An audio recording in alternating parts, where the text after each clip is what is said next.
कहते हैं कि गुरु के बिना कोई भी चेंज ला पाना असंभव है। गुरु के बिना ज्ञान नहीं होता, बशर्ते गुरु गुरु हों, गुरु घंटाल ना हो। कि कैसे संदीप जैन से आचार्य सुनील सागर का सफर तय हुआ। आपको आज संदीप जैन याद है?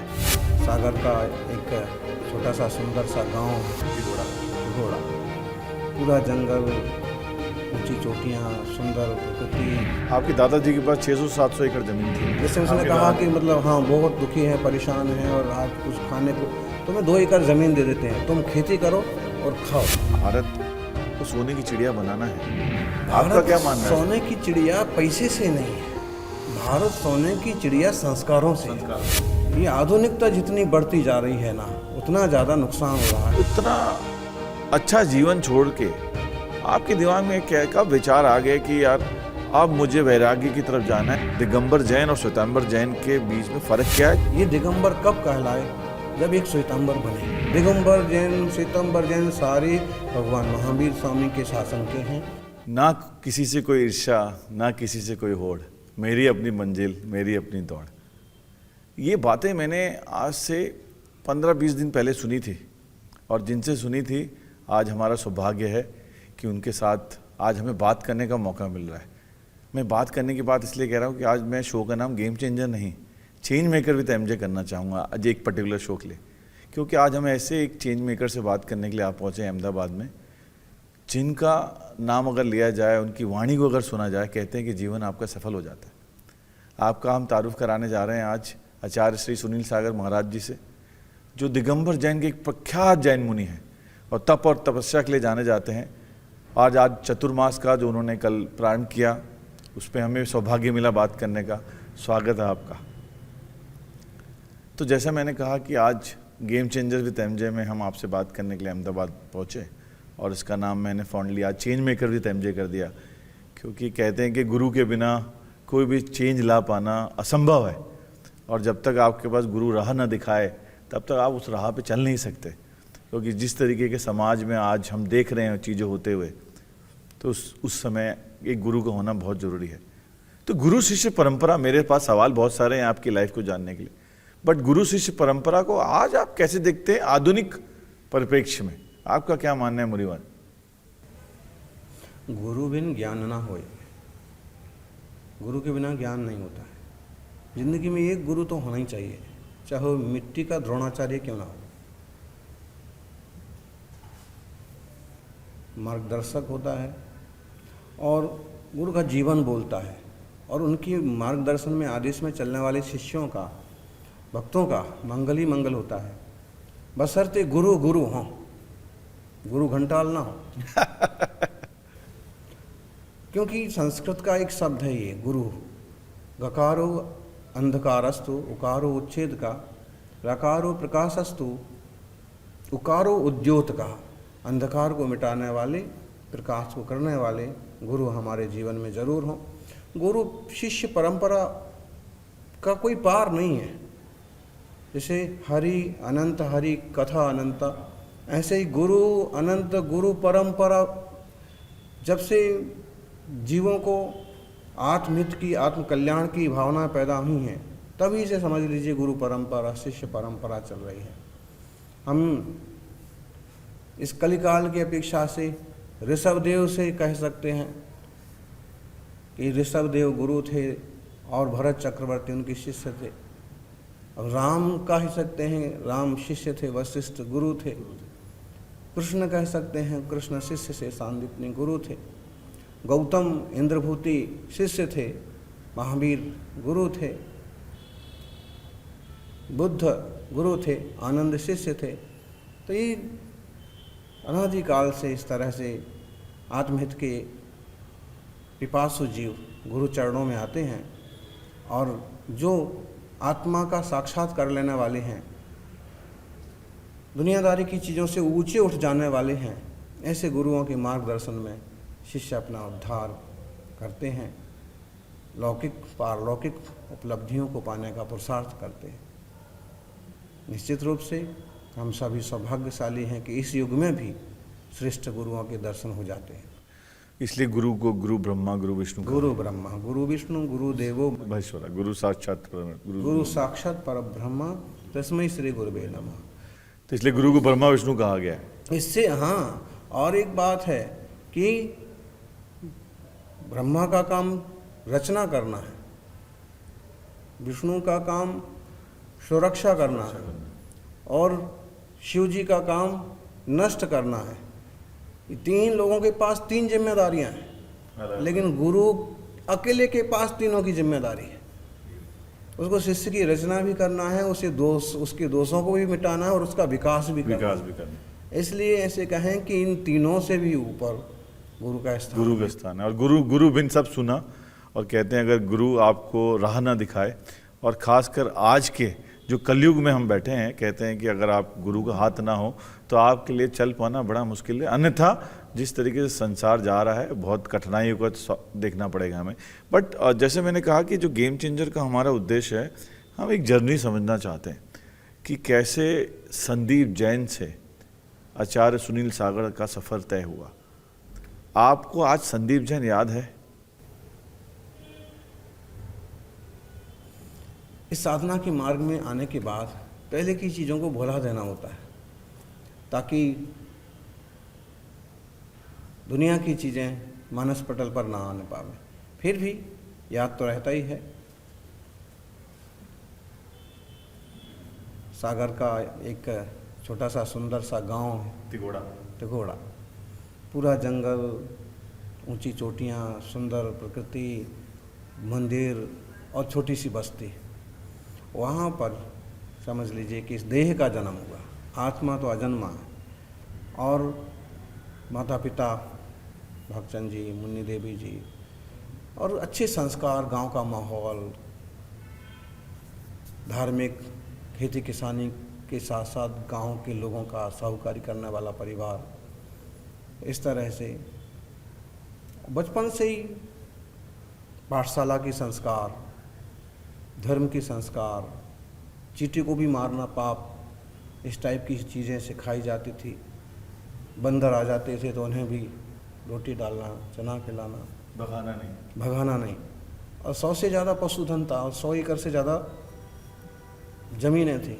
आपके दादाजी के पास 600-700 एकड़ ज़मीन थी, मोतीलाल जी के पास। हमारे सामने की जहाँ तक स्मृति है इतनी, बाकी वो 500-700 एकड़ तो वो भी, उनका भी सुनाते हैं कि वो जो भी आया ना मांगने के लिए तो तुम्हें 2 एकड़ जमीन दे दे, बिना लिखा पढ़ी के, बिना पेपर किए दे देते थे। हाँ, जैसे उसने कहा कि मतलब हाँ बहुत दुखी हैं, परेशान हैं, और आज कुछ खाने को तुम्हें 2 एकड़ जमीन दे देते हैं, तुम खेती करो और खाओ। आज के डेट में आदमी तो 1 इंच जमीन ना दे किसी को, 2 एकड़ जमीन दे देना अपने आप में एक बहुत बड़ी बात है। आई थिंक वो संस्कार हैं जो आज भी आपके साथ चल रहे हैं। आई थिंक जो आपने कहा कि जो आपने देखा उस समय। बट कहते हैं ना कि गायों का दूध हमने अपने मुंह से पिया है। पसंदीदा गायें 2-3, तो सुबह सुबह गायें जब छूटती हैं तो अपने मुंह से स्तन में दूध पीना, तो धारोष्ण दूध जिसे बोलते हैं वो पिया। आजकल गंदी गंदी चीज़ें खा करके बच्चों का हाल बेहाल हो रहा है। केमिकल वाली चीज़, केमिकल्स, कुछ भी शुद्ध नहीं रहा, बिल्कुल शुद्ध नहीं रहा। और उसमें भी जो गला काट इस पर था, सिर्फ कमाई, पैसा। बाकी वो अद्भुत अवसर था, अद्भुत जीवन था। तो ये आपने बहुत अच्छी बात करी, क्योंकि मेरा सवाल कुछ और था, मैं कुछ और आपसे पूछना चाहूँगा। बट जैसा गुरु शिष्य की परंपरा है, और जैसे अभी हम बात कर रहे थे कि अगर भारत को सोने की चिड़िया बनाना है तो भारत सोने की चिड़िया कैसे बन सकता है वापस? क्योंकि था पहले, क्योंकि एजुकेशन हमारी फ्री ऑफ कॉस्ट थी। आप मेडिकल चले जाएं तो कभी पैसे नहीं दिए जाते थे आपसे। तो ये सब चीज़ें अब कमर्शलाइज्ड हो गई है, और यही कारण है कि आज के डेट में भारत, वो जो भारत सोने की चिड़िया थी, वो नहीं बन पा रहा है। उसके लिए ये जो चीज़ें थी, ये चीज़ें आई थिंक कहीं ना कहीं बीच में आ रही हैं। आपका क्या मानना है? सोने की चिड़िया पैसे से नहीं है, भारत सोने की चिड़िया संस्कारों से। यहाँ गाय के दूध में सोना होता है, सोने जैसा होता है गाय का दूध। और गाय का दूध पीने वाला हमेशा, देसी गाय का दूध पीने वाला कभी बीमार नहीं पड़ता। घी गाय का जो होता है वो पीला होता है, भैंस का होता है सफ़ेद होता है। एक सोना है, दूसरा चांदी है। ऐसे ही गांव की चीज़ें होती थी, गांव में प्रेम होता था। मुझे जहाँ तक याद है कि दूध बेचा नहीं जाता था, और कभी नहीं भी किसी को दें तो छाछ तो सबके लिए बांटने के लिए रखी जाती थी बाहर, और सबको पता है कि सुबह वहाँ छाछ मिलेगी और गांव के लोग इकट्ठे होते थे, लेके जाते थे प्रेम से। तो मतलब वो आत्मीयता, वो संस्कार, वो सदाचार, वो शाकाहार, वो अपनापन, पूरे गांव में कहीं कोई दुखी हो जाए या कोई मर जाए तो पूरा गांव इकट्ठा हो जाता था। अभी उठी ऊपर नीचे रहने वालों में पता नहीं होता बाजू में क्या हो जा रहा है पता नहीं। कोविड ने हमें ये दिखा दिया इंसान से इंसान का नाता कितना है, क्योंकि कोविड में आने के बाद अपने पिता और माता के पास भी आदमी जलाने के लिए नहीं पहुंचा।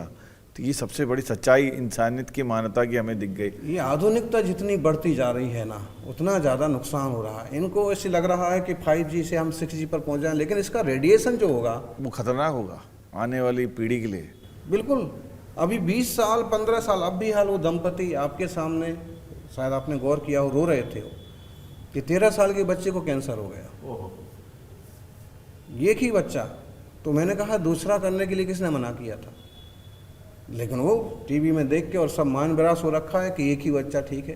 पहले कहती थी सरकार हम दो हमारे दो, अब वो भी खत्म हो गया। वो भी खत्म हो गया। अब तो वो हम दो हमारे एक भी, हमारे दो, हम तीसरे को मत आने दो, दूसरे को मत आने दो, स्थिति हो। पर मैं वापस आता हूँ आपकी जर्नी पे। कहते हैं कि पूत के पाँव पालने में नज़र आ जाते हैं। जब मैं अपनी रिसर्च कर रहा था तो मुझे पता चला जब आपकी माता जी मुन्नी देवी जी जब प्रेग्नेंट हुई पहली बार, 5-6 महीने की उनकी प्रेगनेंसी थी, तो उस समय उन्होंने जिद की अपने परिवार से, आपके पिताजी से, कि मुझे संवेद शिखर लेके चलो। और संवेद शिखर की चढ़ाई कितनी है हम सबको पता है। गिरिडीह में, झारखंड में है, 9 किलोमीटर की अपस्टेयर चढ़ाई है, 27 किलोमीटर आना जाना है। तो मुझे पता है कि कितना कठिन, एक सामान्य मनुष्य से भी वो चढ़ाई कर पाना बहुत मुश्किल है।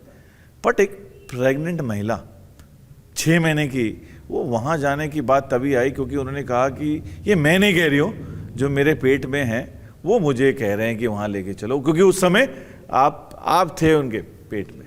तो वो क्या माँ को आया कि यार कि इनको वहाँ लेके चलना है, हमें संवेद शिखर की चढ़ाई करनी है जो 27 किलोमीटर की बहुत कठिन चढ़ाई है। मातृशक्ति बहुत बड़ी चीज़ है, मां निर्माण करती है परिवार का, बच्चे का, बेटे का, बहू के लिए पति का। और आजकल नारियों को लोगों ने स्पर्धा में झोंक दिया, बराबरी पर खड़े हो जाओ।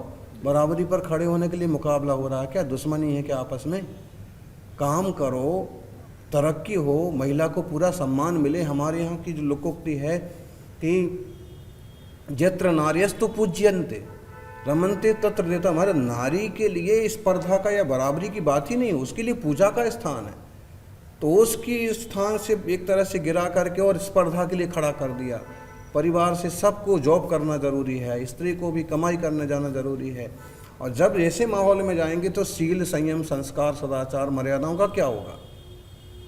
हम ये नहीं कि नारी पिछड़ी रहे, लेकिन आगे बढ़ने के लिए सीता जैसी नारियां भी तो हुई हैं, वो कहाँ पिछड़ी हुई हैं? पूजा जाता है उनको, आज पूजा जाता है। दशरथ के 4 बेटों ने अपने बाप का जो नाम नहीं किया, दशरथ के 4 बेटों ने अपने बाप का जो नाम किया, अकेली सीता ने अपने पिता का भी वही नाम किया। तो मतलब हाँ, जहाँ तक हमारी मातुश्री की बात है तो अद्भुत उनका एक सौम्य जीवन था और सबके प्रति वात्सल्य भाव। तो ये जो घटनाएं वहाँ पर लिखी हुई हैं सच हैं कि इस जीव का कोई योग बना, उनके ऐसे भाव हुए। माहौल तो परिवार में धर्म का थोड़ा था, तो ऐसे भाव हुए कि हम वंदना करेंगे और वंदना का योग भी बना। ऐसे ही एक पूजा, बड़ी पूजा होती है जो अभी संपन्न हुई, आपको भी देखने को मिला, कैसे एकदम सारे लोग हार मुकुट लगा के देव बन करके और भक्ति करते हैं। तो उसमें कई बार बुंदेलखंड में तो पूजा खड़े होके की जाती, यहाँ तो टेबल कुर्सी लगा दिए थे, वहाँ वो खड़े होके, तो मतलब 4 घंटे भी 6 घंटे भी खड़े रहना है तो खड़े होके वो पूजा की।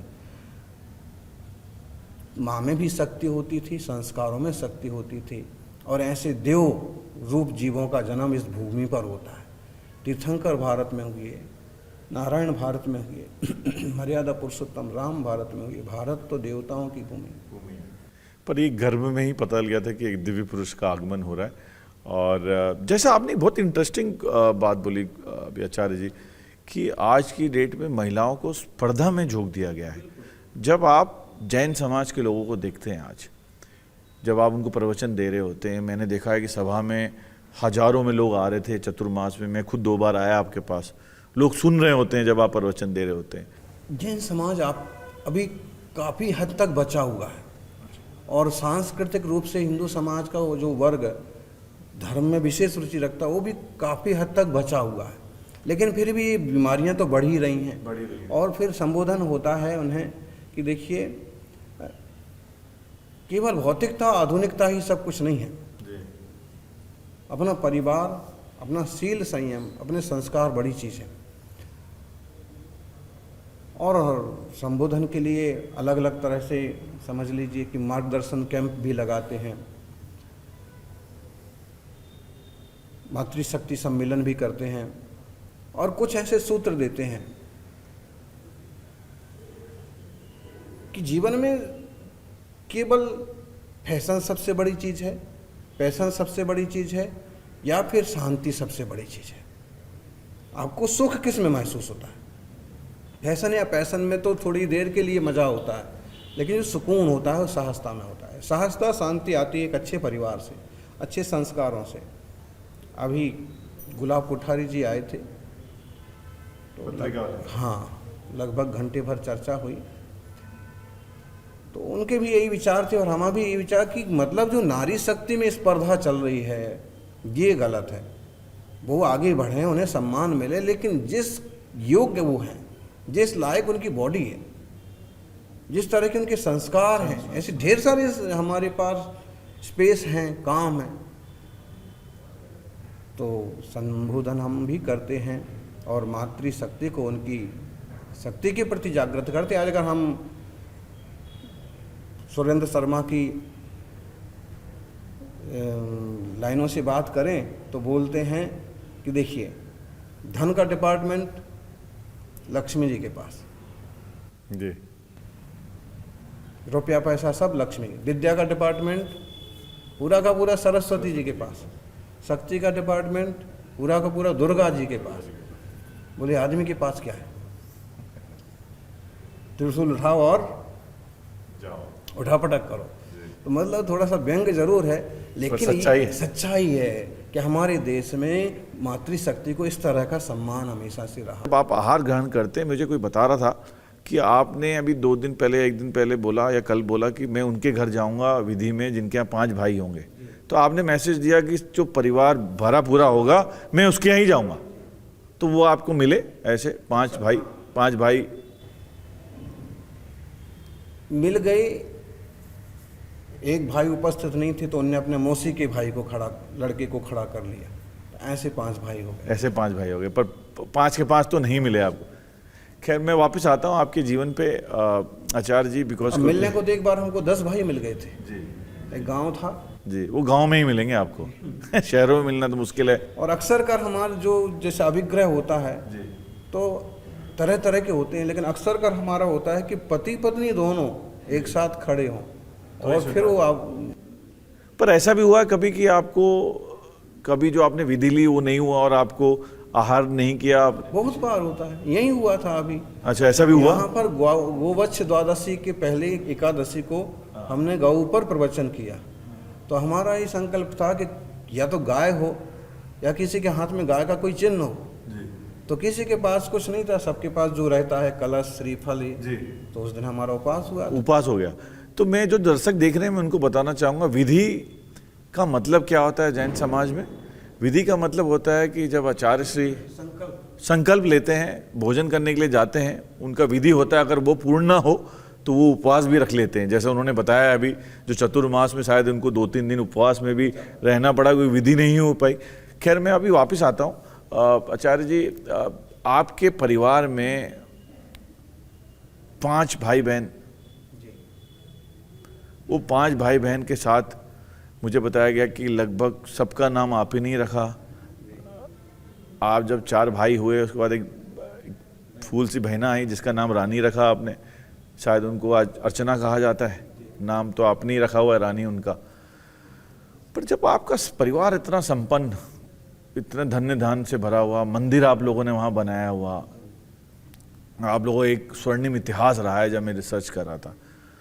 तो इतना अच्छा जीवन छोड़ के आपके दिमाग में क्या कब विचार आ गया कि यार अब मुझे वैराग्य की तरफ जाना है? ये सिग्नल आना चालू हो जाता है आदमी को कि ऑल ऑफ सडन फीलिंग आता है कि अब मुझे वैराग्य लेना है, मैं बैठा हूँ यहाँ पे आज, मैं कल से सब छोड़ रहा हूँ। ये कैसे अनुभूति होती है जीवन में कि अब मुझे वैराग्य की तरफ बढ़ना है? दोनों चीज़ें संभव हैं, लेकिन हमारे बारे में जहाँ तक हमको बताया गया कि 2.5 वर्ष की वय में एक तीर्थ पर आचार्य विद्यासागर जी विराजित थे। नानागिरी। हाँ, नैनागिरी, जहाँ तक यही बताते हैं। तो तब 2.5 वर्ष की उम्र का बच्चा बोलता है कि मुझे भी ऐसे बनना है, मुझे भी महाराज बनना है, तुतलाते हुए।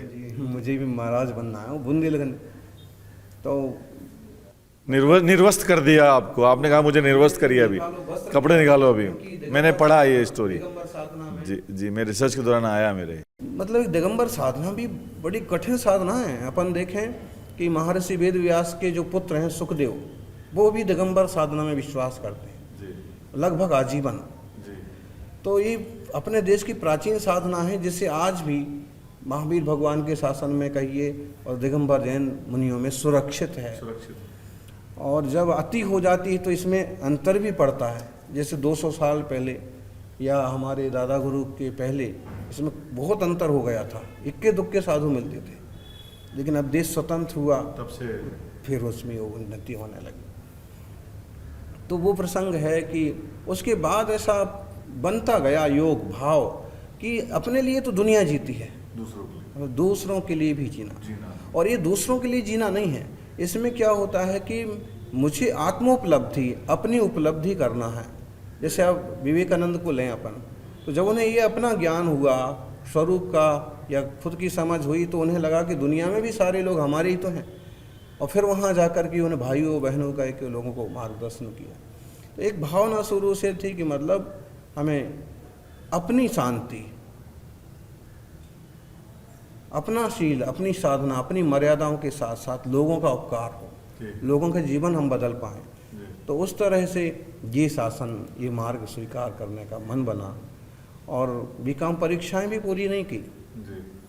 वो ऐसे लगता है ना, ऐसे लग रहा था कि परीक्षाएं पूरी होते ही और चक्कर में पाड़ दिया जाएगा, शादी हो जाएगी, ब्याह हो जाएगा। 19 साल का 20 साल का जैन समाज में जब पुत्र हो जावे और बड़ा, तो सबसे पहला काम ये किया जाता है कि शादी कर लो। हाँ, अपने यहाँ था बाल विवाह जो चीज़ आई थी, वास्तव में हम उसे आज की दृष्टि से खराब कह सकते हैं, लेकिन जिन परिस्थितियों में वो चीज़ें पैदा हुई थी वो उस समय सही थी।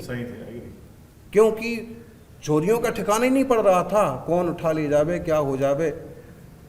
तो बाल विवाह भले ना हो, लेकिन सरकार ने जो वयस्क की वय सीमा निर्धारित की है, जिनको गृहस्थी में जाना है उस वय सीमा में 20 से 30 के भीतर गृहस्थी में चले जाना चाहिए। उसके बाद ना तो गृहस्थी से तुम न्याय कर पाओगे और ना ठीक से शांति का, आनंद का, संस्कार जीवन हो पाएगा। आचार्य जी, मैं आपसे एक चीज़ बड़ा सिंपल भाषा में समझना चाहूँगा। जैसे मैंने कहा कि हमारे चैनल को, हमारे शो को लाखों करोड़ों लोग देखते हैं। Game changer with MJ YouTube में एक बहुत बड़ा चैनल भी है, और भारत 24 में तो करोड़ों लोग देख रहे हैं, देश विदेश में भी। भारत 24 तो बढ़िया नाम लगा हमको, भारत 24, और उसमें 24 तीर्थंकर हुए हैं। फिर इसमें देखें तो आप बुद्ध भी 24 मानते हैं, पैगंबर भी 24 मानते हैं, अवतार भी 24 मानते हैं, फेमस में 10 हैं।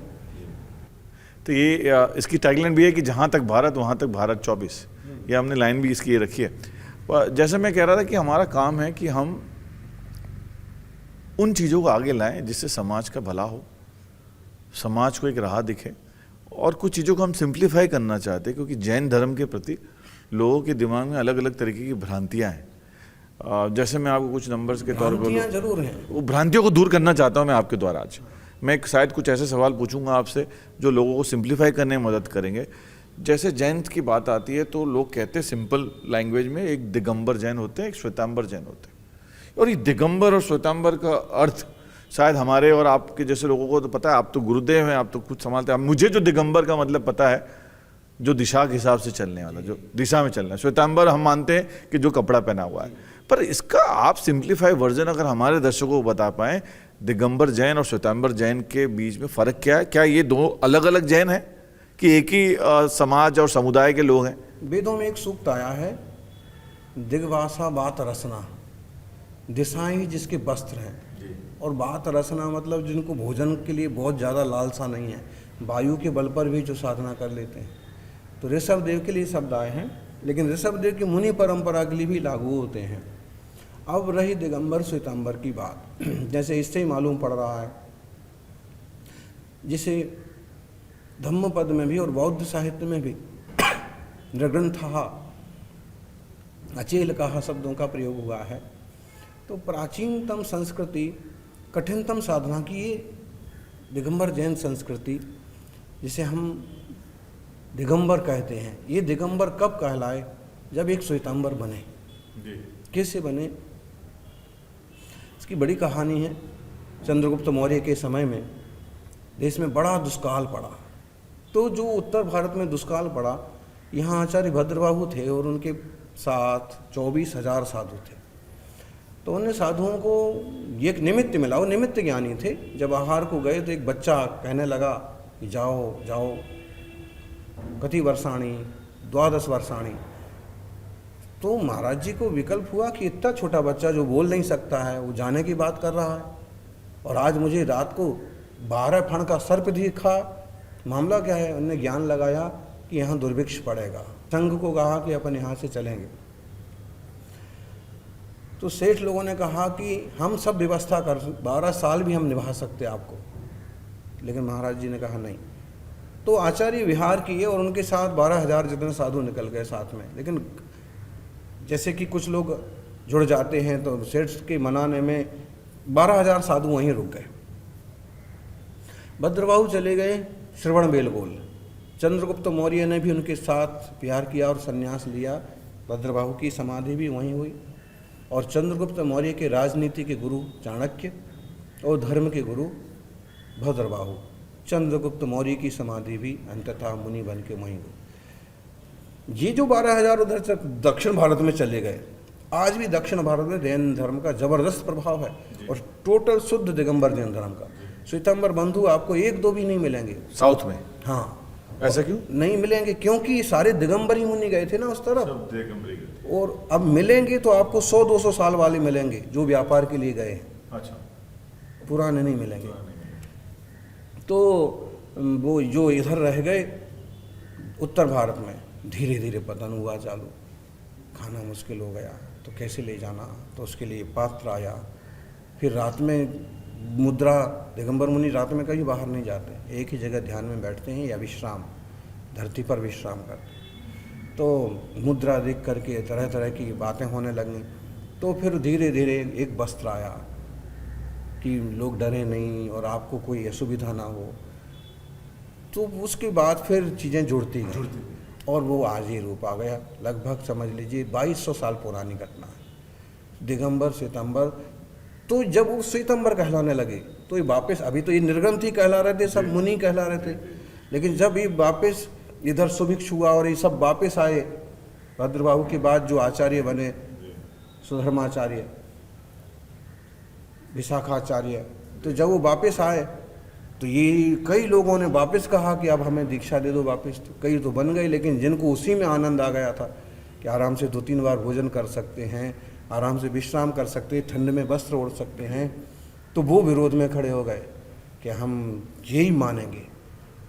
और वो चल पड़ा। फिर जब वो चलने के बाद उत्तर भारत में जब संघ जम गया, दिगंबर और आचार्य ने मना कर दिया कि इस तरह की मुद्रा नहीं चलेगी, तो वहाँ से वो चल के पहुँच गए सब पश्चिम में, गुजरात में।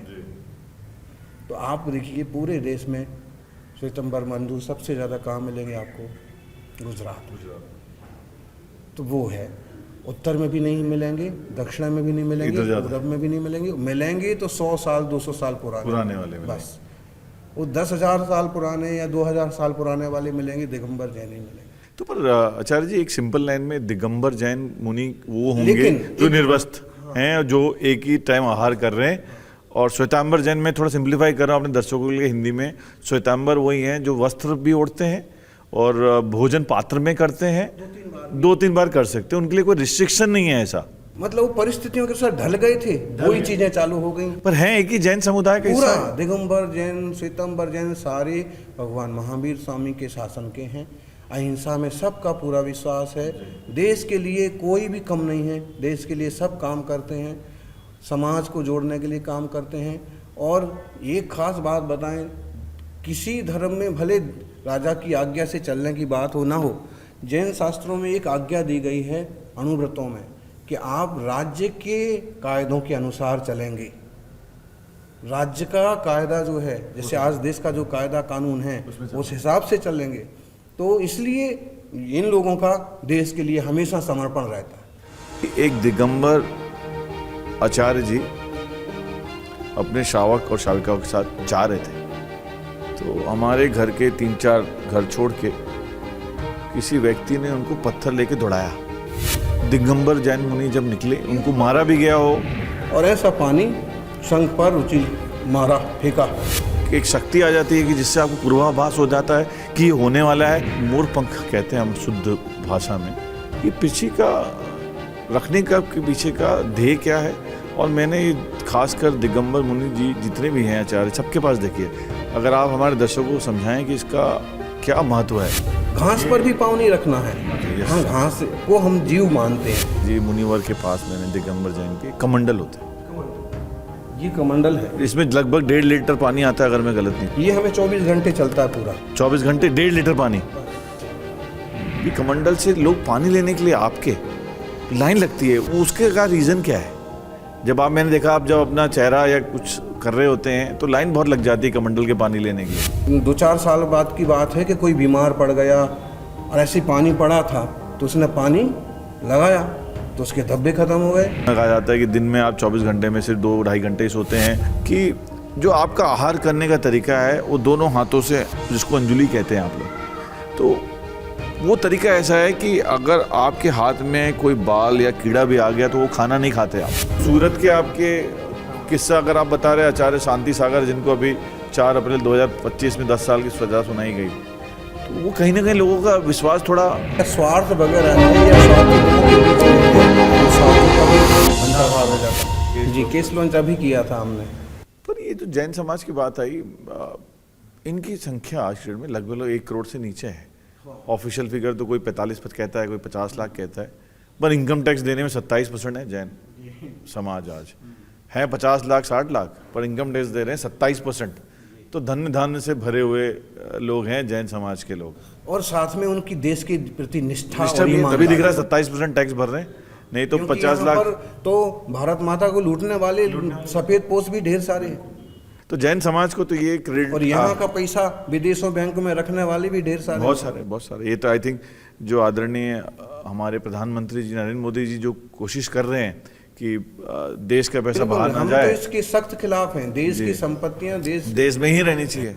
That I agree with you. But मैं आपसे ये समझना चाहूँगा, जो मुझे बचपन की एक याद आ गई आपसे बात करते करते।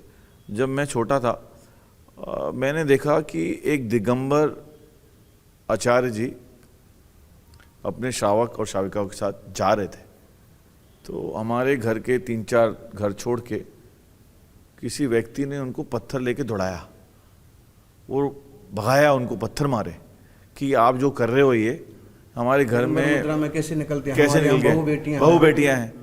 तो इस चीज़ को आप किस तरीके से देखते हैं कि क्या जो आज हमें लोग सुन रहे हैं, भारतवासी जितने भी, तो इनके मन में आज भी सवाल है कि जो दिगंबर मुनि दिन में निकल जाते हैं अपने श्रावक और श्राविकाओं के साथ, तो ये क्या ये समाज के बेटे और बेटियों बहुओं पे गलत असर डालता है? आप इसको कैसे देखते हैं उस परिप्रेक्ष्य में, जिस परिप्रेक्ष्य में उन्होंने पत्थर मारा उस मुनि से? इसको ऐसे भी देख सकते हैं ना कि इस कलयुग में जहाँ इंसान वासना का कीड़ा बना हुआ है, जहाँ उसका मन एक सेकंड के लिए भी थमता नहीं है, वहाँ पर पूरी तरह से दिगंबर मुद्रा को आप देखो कि इनके अंदर विकार होता तो मुद्रा पर भी विकार होता। इसका मतलब है कि हमारी जो शालीन और शील वाली संस्कृति है, वो तो बिल्कुल तुरंत निर्णय कर लेते हैं कि गुरु हैं, मुनि हैं, भगवान हैं। इतना छोटा समाज होने के बाद भी पूरे देश में मुनियों का व्यवहार कैसे होता है? क्योंकि आज भी बहुसंख्यक जो समाज है, हिंदू भाई बंधु हैं, वो इस बात को स्वीकार करते हैं। साज नागा साधुओं का तो एक अवसर आता है मेले में, लेकिन उससे भी बढ़ के इसको लोग समझते हैं कि इनकी साधना, उनकी सील, संयम, ब्रह्मचर्य, मतलब हमारे यहाँ नग्नता और दिगंबरत्व दोनों चीज़ें एक नहीं मानी गई। नग्नता का मतलब होता है कि वासना सक्त व्यक्ति अगर वस्त्र उतारे, लेकिन वासना वगैरह त्याग करके जो अंतर्मुख होते हैं उन्हें हम दिगंबर कहते हैं।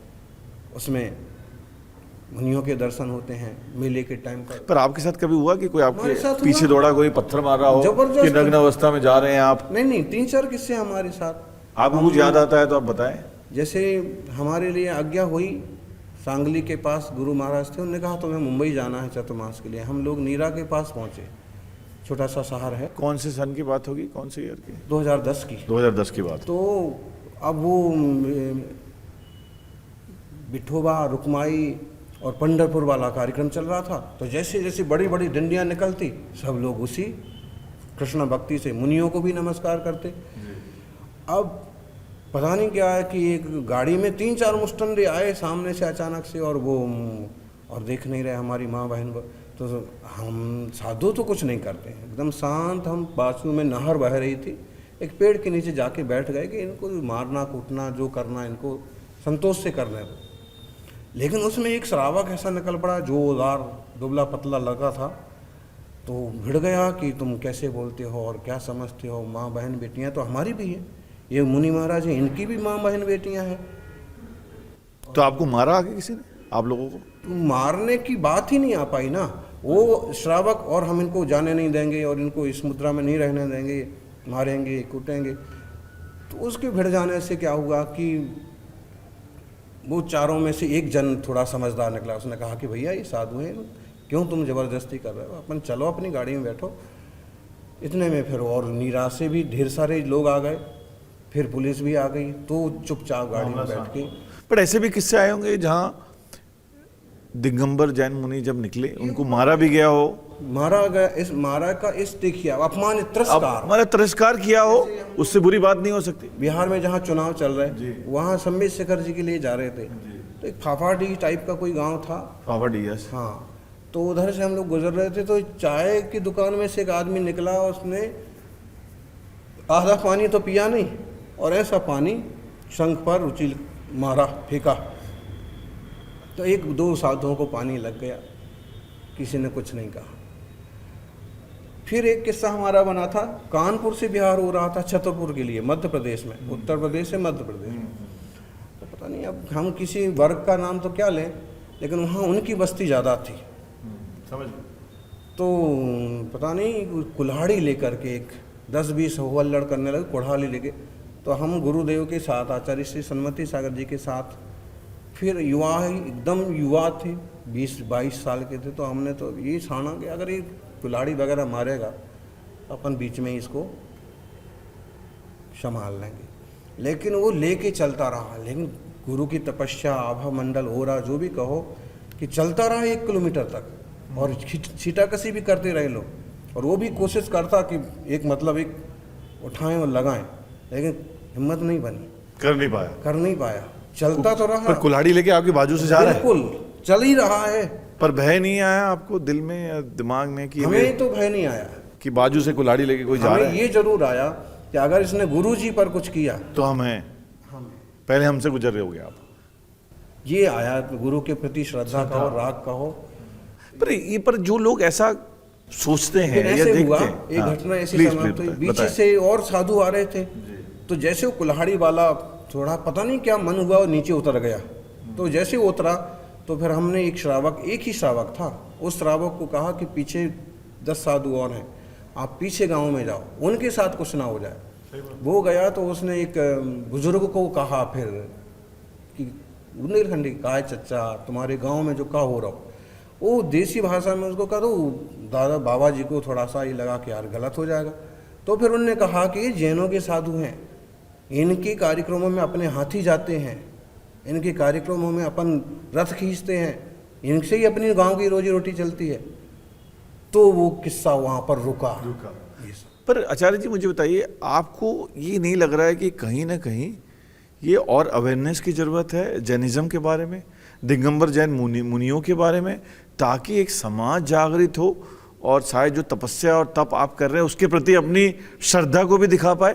क्योंकि ये अवेयरनेस मेरे हिसाब से जो एक कॉमन व्यक्ति देखता है तो उसके दिमाग में ये आता है, यार ये क्या हो रहा है, मेरी घर में बहू बेटियां हैं, ये मतलब क्या मैसेज जाएगा। अनटिलनेस ये अवेयरनेस के तौर पे ना फैलाया जाए, जैनिज्म के द्वारा ना फैलाया जाए, आपके लोगों के द्वारा ना फैलाया जाए, एक तरीके से मीडिया में ना आया जाए, तो लोगों को पता नहीं हो। जैसे आज आप और हम वार्तालाप कर रहे हैं, ये एक तरीके से पब्लिक अवेयरनेस का काम करेगा। हम तो ये समझते हैं कि इस कलयुग का सौभाग्य है कि इस कलयुग में भी सतयुग की साधना करने वाले संतों के दर्शन हो रहे हैं। उसमें भी रूप भी मतलब ऐसा कि सर्वसंग त्याग वाला जो बात आती है कि ऋषि मुनि सर्वसंग त्यागी होते हैं, पूर्ण ब्रह्मचारी होते हैं, तो प्रैक्टिकली है। अब ये है कि इसके साथ न्याय हो नहीं पा रहा हो समाज के द्वारा, वो बात अलग है। बाकी समाज में बढ़ना चाहिए प्रज्ञा, इस तरह का अपनापन, कि इस तरह की अवेयरनेस होनी चाहिए, लोगों को पता चलना चाहिए। और इसके लिए आई थिंक कहीं ना कहीं आप लोगों को ही आगे आना पड़ेगा, आप लोगों को ही आई थिंक इस तरीके के वार्तालाप से ही। जी आप जो है, आप तो एक मतलब बहुत ही अच्छे काम करने वाले, मीडिया के रहने के बाद भी अच्छे काम, तो आप ये विषय लेके आ गए, वरना हम तो इन पर बात भी नहीं करते हैं। साधु मतलब क्या है कि वो साधना पर ही विश्वास करते हैं कि आप अब इन लोगों को समझाएं कि भैया हमें मत मारो, भैया ये दिगंबर मुनि हैं, इनको तकलीफ मत दो, मतलब इसके लिए तैयार हैं कि उपसर्ग आए, परिचय आए, कोई गाली गलौज करे तो कोई दिक्कत नहीं है। वो निर्जरा का साधन मानते हैं। मेरे जो कर्म थे इसके साथ लेन देन था वो खत्म हो गए। ये हमारी जिम्मेदारी है, मीडिया की भी एक जिम्मेदारी है, चौथा स्तंभ होने के कारण, कि हम समाज की उन चीज़ों को आगे लाएं। मीडिया चौथा अपन बोलते हैं, मीडिया तो ये तीनों को रास्ता दिखाने वाला है। बिल्कुल बिल्कुल बिल्कुल। और यही कारण है कि आज हम वार्तालाप करने के लिए, जैसे मैंने शुरुआत में कहा कि आज शो का नाम गेम चेंजर नहीं चेंज मेकर कर दिया मैंने, क्योंकि जो समाज के चेंज मेकर गुरु होते हैं और गुरुओं से ही रास्ता बनता है। खैर मैं वापस आता हूँ, आपके जो हम परिवार के लिए, आपके जो हम एक सफ़र को देख रहे थे क्लोजली, तो 2011 में आपकी माता मुन्नी देह विसर्जन हुआ, पर कहीं ना कहीं आपको पूर्वाभास हो गया था, या आपने भाई को कहा आपने कि ये ऐसा कुछ हो रहा है, आप चेक करिए माता जी का, और सुबह 6:30 बजे ये न्यूज़ आ गई, ये क्या है? ये कुछ एक तरीके से कुंडली जागृत हो जाती है जैन मुनियों में भी, कि आपको एक शक्ति आ जाती है कि जिससे आपको पूर्वाभास हो जाता है कि ये होने वाला है। और साथ में एक क्वेश्चन और जोड़ता हूँ मैं, थोड़ा लंबा है, आप इत्मीनान से आंसर दीजिएगा। आपके पास आपके जो श्रावक आते हैं, श्राविका आते हैं, ये भी ऐसे बहुत सारे सवाल लेके आते होंगे फ्यूचर को लेके कि मुनिवर इसमें और क्या होगा मेरे साथ, आचार्य जी इसमें क्या होगा। तो ऐसा कोई शक्ति प्राप्त है आप लोगों को कि आप इसका जवाब दे पाते हैं, या आपको आपकी माता जी का खुद का पता चल गया? एक बड़ी ज्योतिषी आए थे, वो कहने लगे कि आप ये चीज़ सिद्ध कर लो, इस भैरव को सिद्ध कर लो। तो हमने उनको ये कहा कि हम किसी भैरव को, किसी देव को सिद्ध नहीं करते, और ना ही जादू दिखाने में भरोसा करते हैं कि अमुक का नाम लिया और अमुक को बुलाया। बाकी प्रैक्टिकली हम खुद को सिद्ध हो जाएं, हमको ही सिद्ध हो जाएं। मेरी जो में साधना है, जो मेरी साधना है, उसी में मैं ठीक से रमूं जमूं और उसमें आनंदित रहूं, ये सबसे पहली बात। अब जब साधना सही ढंग से चलती है तो कुंडलिनी जागरण करना नहीं पड़ता है, होता है, ऑटोमेटिक होता है। इस तरह की कठिन साधनाओं से कुंडलिनी जागरण भी होता है, पूर्वाभास होता है। माँ बेटे का तो खैर संबंध ऐसा है कि माँ को से जुड़ा हुआ, हाँ, लेकिन और लोग भी जो श्रद्धा से आते हैं उनके प्रति भी फर्क तो पड़ता है कि स्पेशल कुछ उपक्रम नहीं करते हैं, फिर भी उनके समाधान होते हैं, उनका कुछ आगे पीछे का भी बता दिया जाता है। जैसे आचार्य एक विमल सागर जी हमारे गुरु के गुरु, तो उनको था लेकिन सीधा सीधा कि तुम्हारे घर में ये रखा हुआ है, तुम्हारे घर में ऐसा हो गया है, फिक्र मत करो, जाकर के ऐसा कर देना, सही हो जाएगा। अच्छा। इस टाइप से तो वो ही हम लोगों तक भी थोड़ा थोड़ा पहुंचा हो। पर ऐसा आडंबर नहीं है कि हवा में घुमाया, कुछ निकाल दिया, बिल्कुल नहीं। ये इसको तो पाखंड मानते हैं हम। दूसरी विश्वास करते लोग जल्दी। हमारा देश का प्रत्येक नागरिक की तरह से श्रद्धालु है, चाहे आप किसी को भी मान रहा होगा, लेकिन उसके भीतर श्रद्धा है। श्रद्धा स्थान भले गलत हो, लेकिन उसकी श्रद्धा सच्ची। तो उनने जो घुमाया सो उसी को मान लिया लोगों ने। पर मैं आपके जब स्कूल का रिसर्च कर रहा था, आपके बाल अवस्था के बारे में जो रिसर्च कर रहा था, तो ये विमल सर जी का किस्सा ऐसा एक सुना रहा हूँ। प्लीज। ये तो उनका ही हुआ, लेकिन उनके साथ ऐसा हुआ कि मुनि संघ जा रहा, बंगाल में बिहार कर रहा, पुरुलिया के आसपास, किसी ने एक पत्थर मार दिया, एक महाराज को लग गया, थोड़ा सा वेदना हुई, लेकिन वो ट्रैक्टर ट्राली में बैठे हुए लोगों ने एक पत्थर मार दिया और वो अपने गांव चले गए। गांव पहुंचे तो वहाँ देखा कि उनकी लड़की बीमार है, तो सब लोग कि क्या है, क्या होगा, ये तो अभी तड़प रही है और ये वो। तो फिर उसमें ही से किसी ने कहा कि भैया तेने पत्थर मारा था साधु जी को, कहीं ने उनने तो कोई शराब नहीं दे दिया। तो इसी में ही किसी ने कहा कि वो दिगंबर मुनि कोई शराब नहीं देते हैं, लेकिन तेने गलती की तो असर होगा, असर तो हुआ। तो उसी समय नीचे उतरने की बजाय वो लड़की को भी ट्रैक्टर ट्राली में डाला और फिर भागे, क्या वो कहाँ चले गए होंगे बाबा जी। तो उनके पीछे पीछे गए और उनको जाके कहा कि हम लोगों ने ऐसा ऐसा किया, अन्याय किया, गलत, आप तो दिगंबर तपस्वी हैं, हम लोग मस्ती में। और गुरु महाराज ने कहा कि हमें तो पता ही नहीं है, बस वो महाराज जी को चोट लगी है इतना है पता, और कोई हमने बद्दुआ नहीं दी, लेकिन हमारी लड़की तड़प रही है, वो कोई बात नहीं, लाओ इधर। उसको आगे किया, पीछे लगाए, एकदम शांत, एकदम स्वस्थ, मतलब 1 मिनट भी नहीं लगा। ये तप है। मैं उस सवाल पे वापस आता हूँ। पहले अभी आपने पिच्छी का जिक्र किया, ये जो मोर पंख कहते हैं हम शुद्ध भाषा में, ये पिच्छी का रखने का के पीछे का ध्येय क्या है? और मैंने ये खासकर दिगंबर मुनि जी जितने भी हैं आचार्य, सबके पास देखिए, अगर आप हमारे दर्शकों को समझाएं कि इसका क्या महत्व है। दिगंबर मुनि बिना पिच्छी के दिगंबर मुनि नहीं होते हैं। क्यों नहीं होते हैं? एक बार कमंडल दूर रख देंगे, लेकिन जब तक जिंदगी है तब तक ये पिच्छी अपने पिच्छी मतलब मोर पंख जो देख रहे हैं आप। हाँ। पंख, पिच्छी मतलब गांव की भाषा पिच्छ मतलब पिच्छी, पिच्छी मतलब मोर का पंख। नारायण कृष्ण के मुकुट में भी है और अपने देश का राष्ट्रीय पक्षी भी है। तो पिच्छी इसलिए जरूरी है कि हमें यहाँ बैठना है, तो हमें आंखों से दिख गए जीव तो हम उन्हें कुछ नहीं करेंगे, हम बैठ जाएंगे कि चले गए। लेकिन जो आँख से नहीं दिख रहे हैं और हमें बैठना है तो उससे हम मार्जन करेंगे। रात्रि में हमें विश्राम करना है पटिए पर, पत्थर पर, तो पहले उसका मार्जन करेंगे। छोटे छोटे कोई जीव हों, किताब में हो जाए, हमारे कारण किसी को तकलीफ ना हो। दूसरा है कि मृदुता है, सुकोमरता है। तो पिच्छी एक अद्भुत चीज़ है, जीव रक्षा का ही मूल साधन है। अब हमें लघु शंका दीर्घ शंका जाना है, जंगल में जाना है, तो वहाँ भी ज़मीन पर मार्जन करेंगे। कोई छोटे छोटे जीव हों तो वो एक तरफ हो जाए, मतलब किसी भी प्रकार से, किसी भी तरीके से किसी को कोई हानि ना पहुंचे।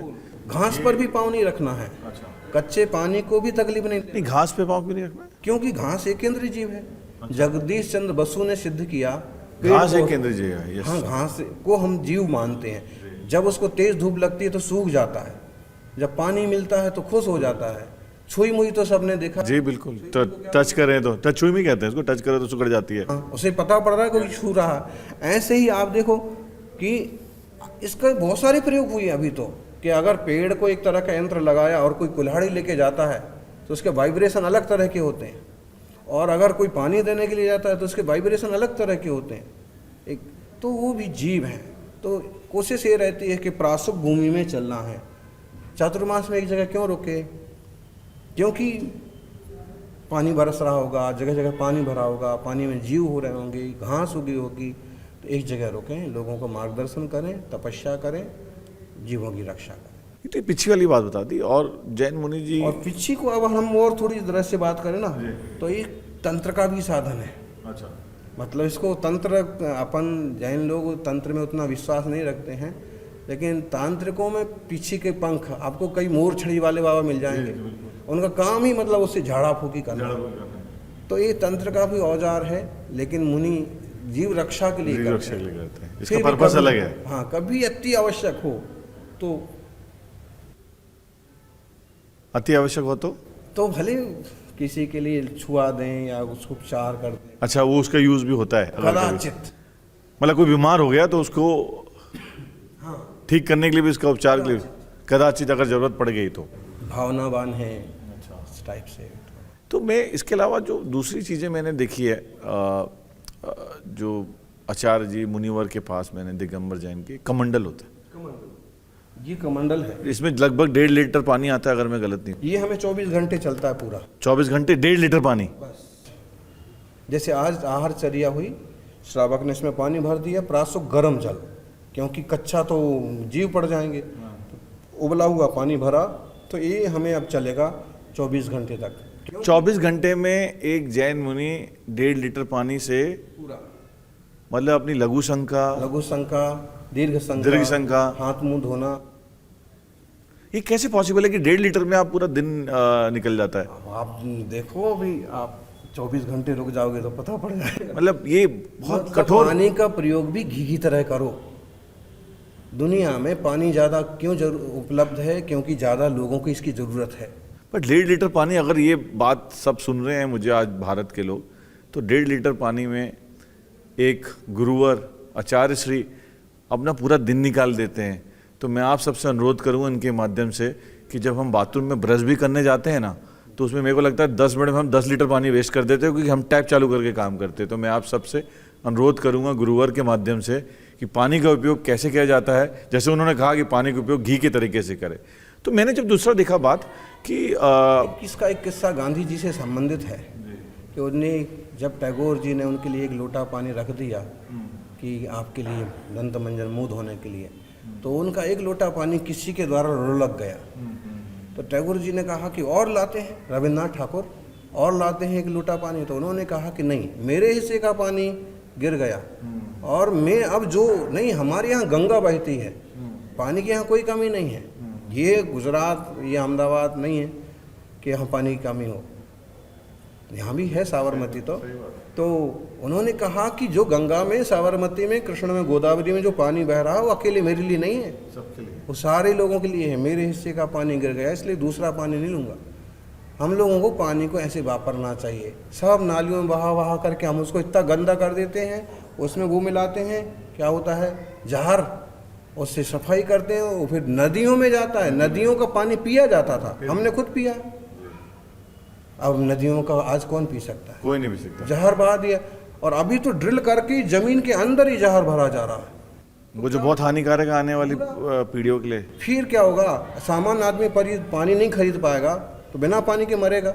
आज तो पानी बोतलों में बेचा जाता है। पानी तो कभी ये कल्पना नहीं की थी कि किसी बोतल ने में बिके। बोतल में बिकेगा पानी, किसी ने नहीं करी थी। पर आचार्य जी, जो पानी है कमंडल में, मुझे बताया गया कि ये नियम है कि कुएं का होना चाहिए। जो GMTC ग्रांड अहमदाबाद में आपने आज चतुर्मास किया, मुझे बताया गया कि वहाँ कुआं खुदवाया गया, स्पेशल खोदा गया कुआं, आपके किसी श्रावक के द्वारा ही करा गया। श्रावक लोग करते हैं, मुनि उसमें अनुमोदना नहीं करेंगे। अच्छा, मुनि को तो यह है कि उपलब्ध है कि आपके यहाँ पानी इस टाइप का, तो हम वहाँ रुकेंगे, नहीं है तो फिर नहीं है तो हम वहाँ नहीं रुकेंगे। कुएं का पानी होना चाहिए। कुएं का होना चाहिए। छानो, छानने में जो जीव राशि आई उसको वापस कुएं में भेजो, फिर उस पानी को उबालो, फिर उबला हुआ पानी। पर मैंने एक चीज़ और नोटिस करी जब मैं लास्ट टाइम आया था, कि कमंडल से लोग पानी लेने के लिए आपके लाइन लगती है, वो उसके का रीज़न क्या है? जब आप, मैंने देखा आप जब अपना चेहरा या कुछ कर रहे होते हैं तो लाइन बहुत लग जाती है कमंडल के पानी लेने के लिए।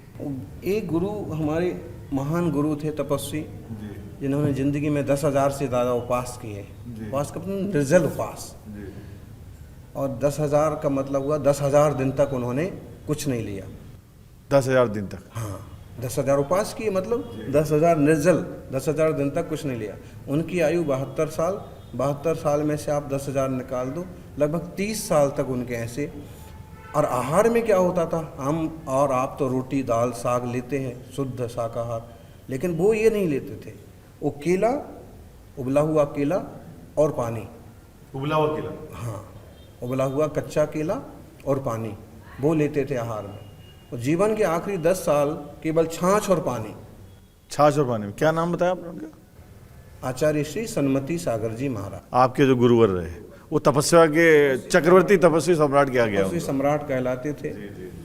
तो उन्होंने ऐसी तपस्या की। अब उनके हाथ का जब वो गए तो उनका ये आसन हमारे पास आया, उनके हाथ का एक कमंडल हमारे पास आया। तो क्या हुआ कि 2-4 साल बाद की बात है कि कोई बीमार पड़ गया और ऐसे पानी पड़ा था, तो उसने पानी लगाया तो उसके धब्बे खत्म हो गए।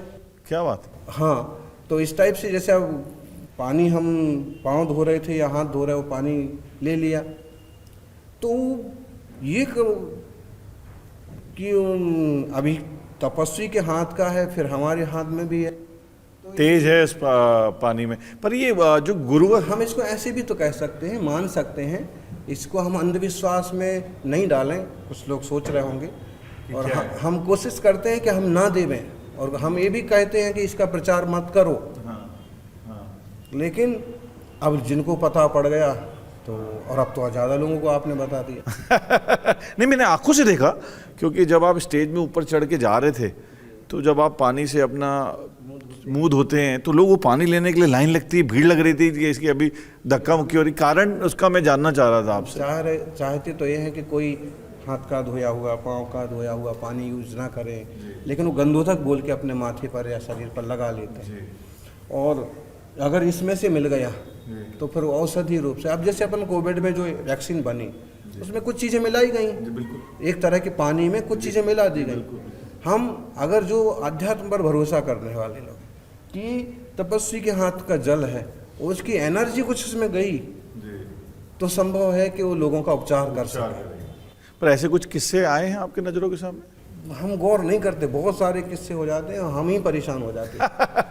तो मैं अभी आचार्य जी एक चीज़ और समझना चाहूँगा इस तपस्या और त्याग की परिभाषा में, क्योंकि मैंने अपने आंखों से देखा जब मैं आया था लास्ट टाइम, जो आपकी दिनचर्या होती है, और जो मुझे बताया भी गया कि आप आई थिंक दिन में सिर्फ 2 या 3 घंटा ही सोते हैं, फिर ब्रह्म दिन में नहीं सोने का, रात में दिन मतलब 24 घंटे में, जो अमूमन भाषा में कहा जाता है कि दिन में आप 24 घंटे में सिर्फ 2-2.5 घंटे ही सोते हैं, ब्रह्म मुहूर्त में 3:30 बजे उठ जाते हैं। 3 बजे, आज हम 2:30 बजे 2:20 में उठे, 2:20 मतलब 2 घंटे की नींद ही ले पाते हैं आप। फिर आपका जो सत्संग के लोग हैं आपके पास, 65 जो साथ में चलते साधु चलते हैं, अरिका चलती हैं, मुनिवर चलते हैं साथ में, पूरा संघ की जिम्मेदारी है आपके पास।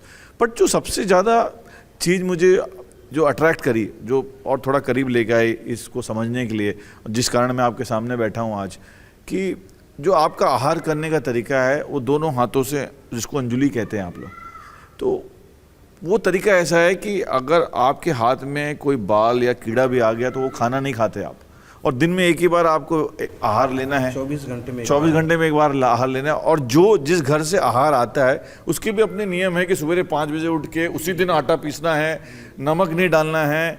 ये एक तरीके से कठोर तप कर पाना सालों साल। पर आपने देखा है कि कभी शायद किसी मुनि की दीक्षा भंग होते हुए ऐसा कभी हुआ है कि बहुत कठिन तप हो गया हो, नहीं किसी से हुआ हो? कठिन तप के कारण से तो हमने नहीं देखा, लेकिन अगर वो किसी तरह की लापरवाही में फंस जाएं, आधुनिक यंत्रों के चक्कर में पड़ जाएं, या चालाक श्रावकों के भक्तों के चक्कर में पड़ जाएं, तो वो भले ही उनका नुकसान देखा है। ऐसे किसका देखा आपने?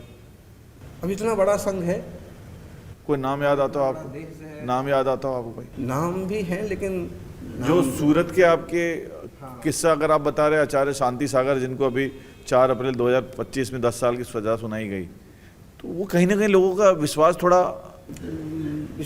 ढुलमुल होता है, लेकिन उलझ जाते हैं ना। अब उनके संबंध में जो दुष्कर्म करने के कारण उनको सजा मिली, इसमें हम ऐसा कह सकते हैं, जहाँ तक हमें ख्याल है कि दुष्कर्म जैसा मामला कम है।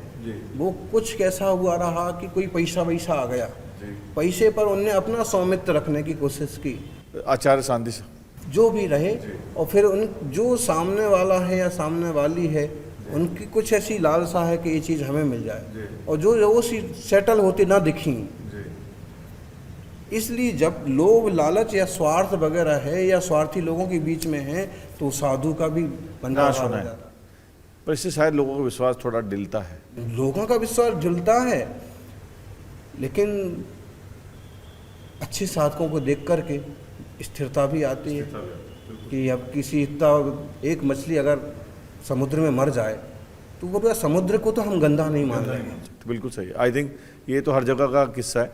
बट इसके अलावा जो आपकी कठोर परिश्रम और तप की बात आती है, जो केस लॉन्च होता है, केस लॉन्च अभी किया था हमने। ये मतलब मेरे को मैं कह सकता हूँ कि एक बाल भी अगर हाथ से दब जाए, निकल जाए, तो इतना दर्द होता है कि आदमी असहनीय हो जाता है। अभी हम बैठे रहते हैं, कभी बाल में आ जाए, जैसे मैं आपके साथ बैठा हूँ अभी, पिछले 1 घंटे से हम बात कर रहे हैं, इस रूम में ना पंखा चल रहा है, ना कोई एसी है, नहीं चलता। आपके चेहरे पे मैंने एक सेकंड के लिए भी सिकन नहीं देखी।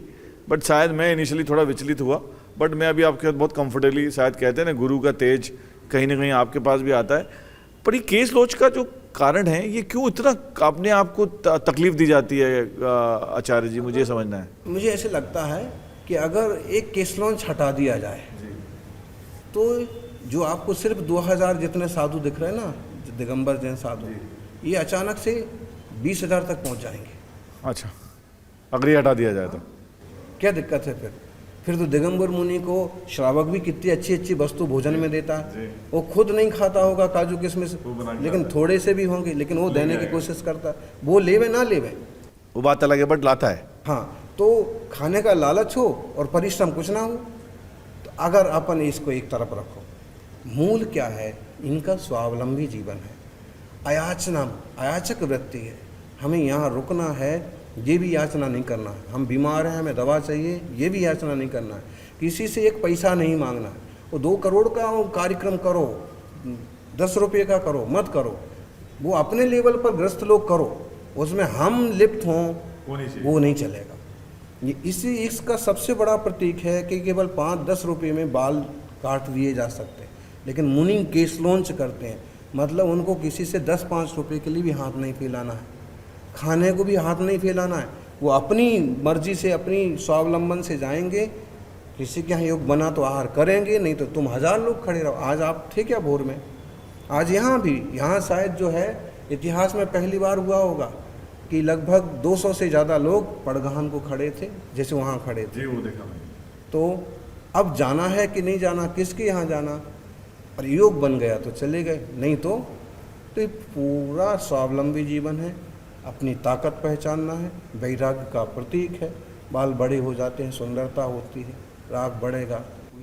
क्योंकि आपकी पहले की पिक्चर देखी मैंने, आपके जो बाल केस बहुत घने काले थे, और अभी आप जब निकालते हैं, जब आपने पहली बार अपना केस लॉन्च किया होगा आचार्य जी, अगर मैं आपसे पूछूं तो क्या अनुभूति रही होगी जब आप ऐसे शांत और देह से भिन्नता की अनुभूति? उस समय कुछ लगाया जाता है बालों में? उस समय क्या होता है कि अगर ये बाल फिसल रहे हैं तो राख जो होती है लकड़ी की या कंडे की या कोयले की, तो राख को ऐसे हाथ में लगाते हैं और राख से पकड़ते हैं। खून निकलता है उस समय खींचते समय? कभी कभी जैसे अब जो ज़्यादा मुलायम हिस्सा है या गलत ढंग से खींचा गया तो खून निकल पड़ता। खींचना आपको ये खुद को कि दूसरा कोई? खुद में सामर्थ्य। हमने तो देखो कभी किसी से खिंचवाया नहीं, बट खिंचवा सकते हैं। गुरुदेव का 1-2-4 बार हाथ लगा होगा, बाकी किसी को हम हाथ नहीं लगाने देते। जी, खुद से ही करना। खुद से करना। लेकिन कोई कमज़ोर हैं, वृद्ध हो गए हैं, आता नहीं है, हाथ ऊपर लेके खींचने में हाथ दुखते हैं, तो फिर ये विधि दूसरे भी कर देते हैं। तो क्या अनुभूति रही होगी जब आप ऐसे?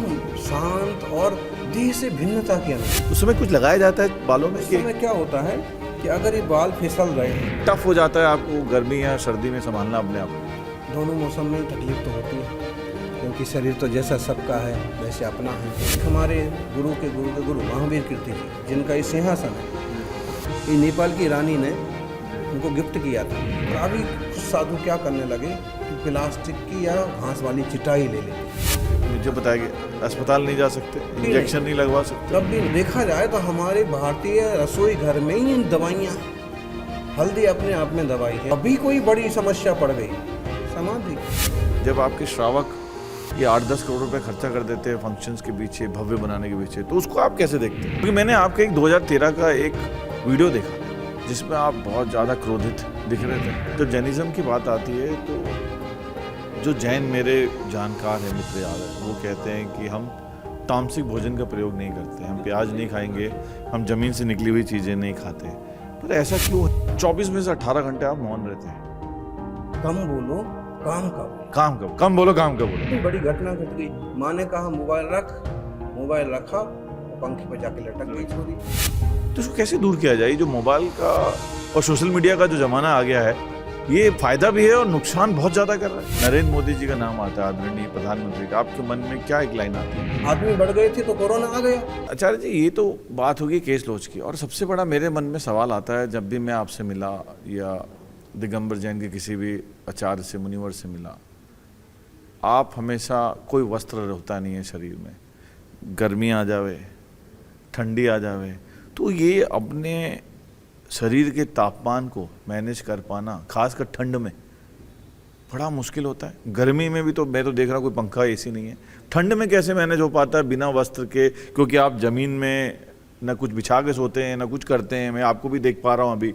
आप ऐसे ही बैठे हैं, तो कितना टफ हो जाता है आपको गर्मी या सर्दी में संभालना अपने आप? दोनों मौसम में तकलीफ तो होती है, क्योंकि शरीर तो जैसा सबका है वैसे अपना है। और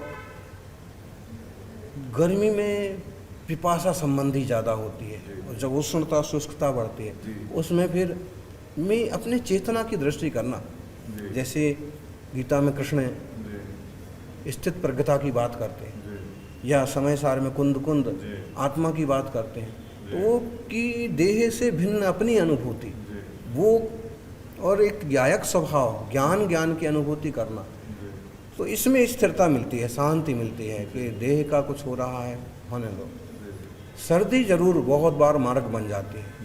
जैसे एक हमारे गुरु के गुरु महावीर कीर्ति जी, जिनका ये सिंहासन है, ये नेपाल की रानी ने उनको गिफ्ट किया था 2000 रानी लक्ष्मी देवी जी 2013 संबत, मतलब लगभग 70 साल पहले। 70 साल पहले?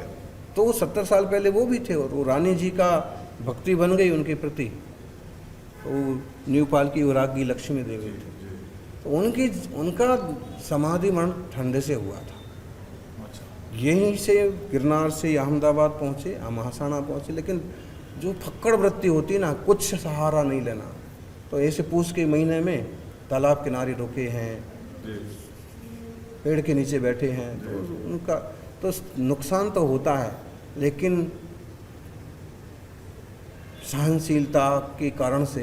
पर ज़्यादा ठंड लगे तो कुछ ऐसा है आप लोगों में कि कुछ ओढ़ा जा सकता है? ज़्यादा ठंड लगे तो एक बंद कमरे में रख जाएं, बंद कर, ओढ़ नहीं सकते कुछ भी? घास सूखी हुई पराली, ये सूखी हुई पराली घास।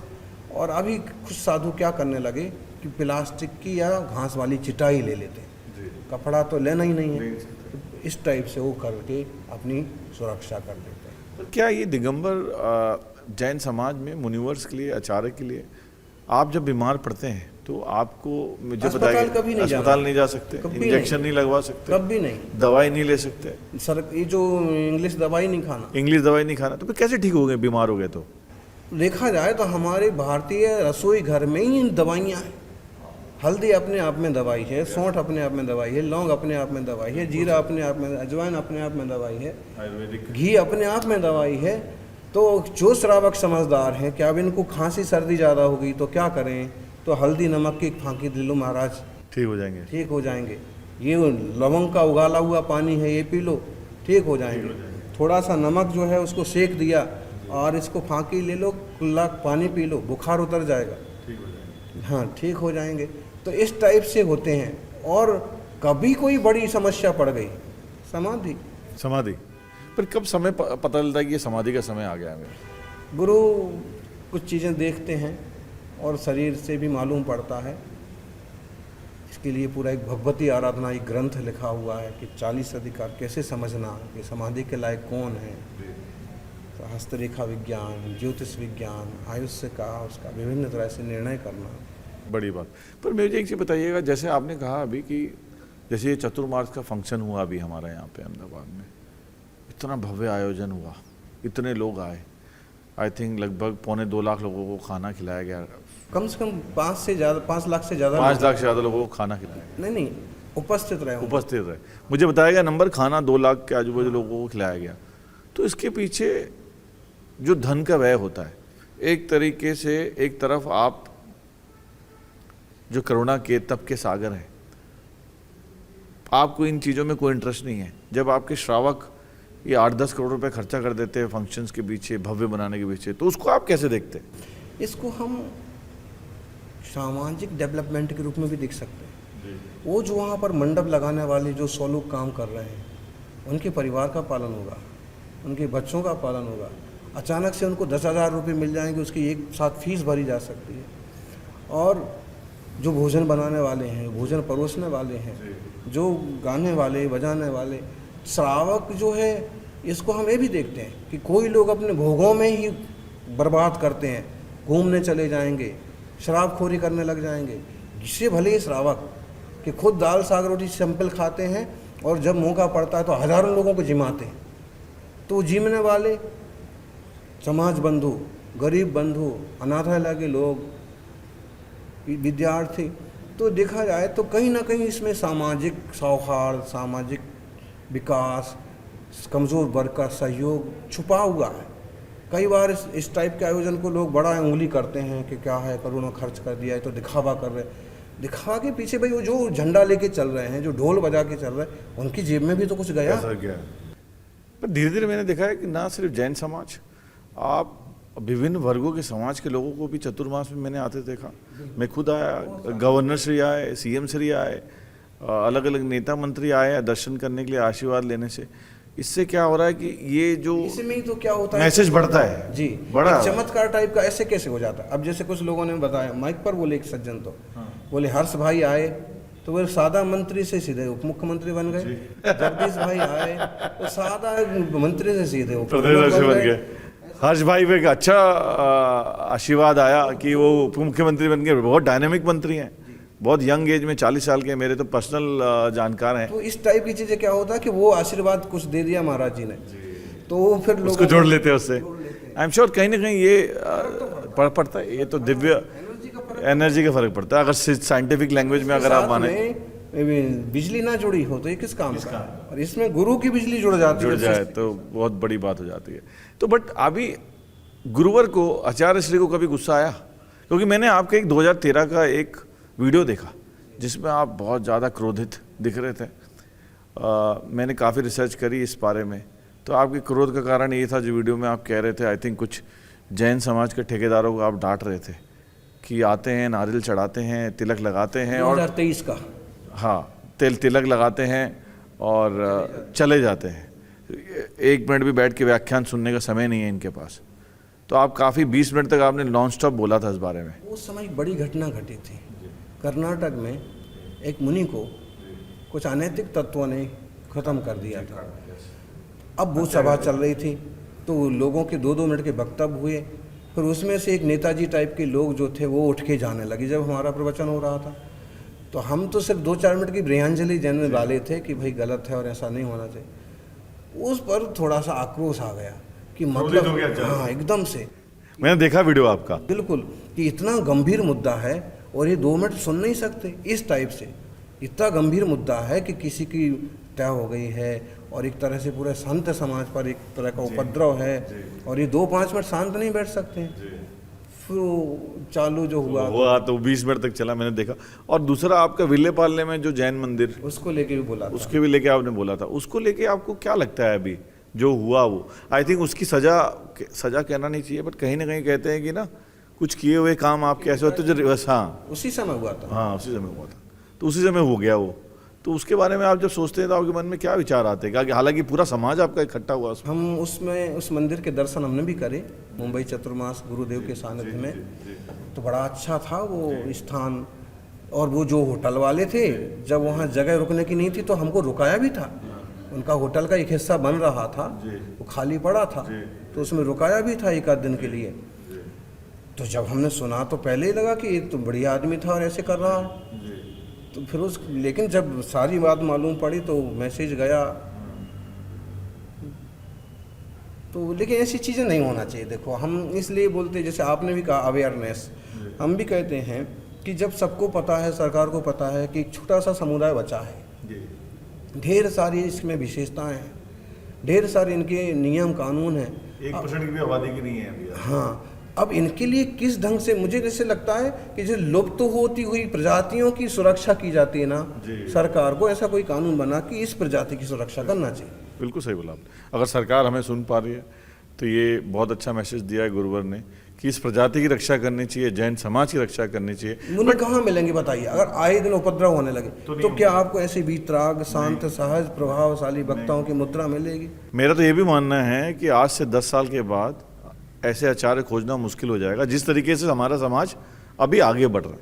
10 साल के बाद तो मैं अभी बैठ के देख सकता हूँ, ये मैं प्रेडिक्शन कर सकता हूँ। बट ये जो गिरनार पर्वत का जो किस्सा हुआ है, उसके बारे में आप क्या कहेंगे? जो लड़ाइयाँ चल रही हैं आपस में, हिंदू समाज, जैन समाज लड़ रहा है, गिरनार जी की 5वीं टोंक से नेमिनाथ भगवान का मोक्ष मानते उनके पादुका भी है। हैं, वो भी मानते हैं। मुक्तानंद जी थे एक, तो उनसे काफ़ी चर बोले हम भी मानते हैं, लेकिन हम वहाँ दत्त जी को मानते हैं। तो हमने कहा कि ठीक है।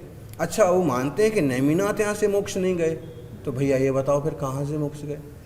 क्योंकि शास्त्र तो हम भी पढ़ रहे हैं, आप भी पढ़ रहे हैं। दूसरा बात है कि हमें ये भी नहीं है कि हमारा एकाधिकार रहे।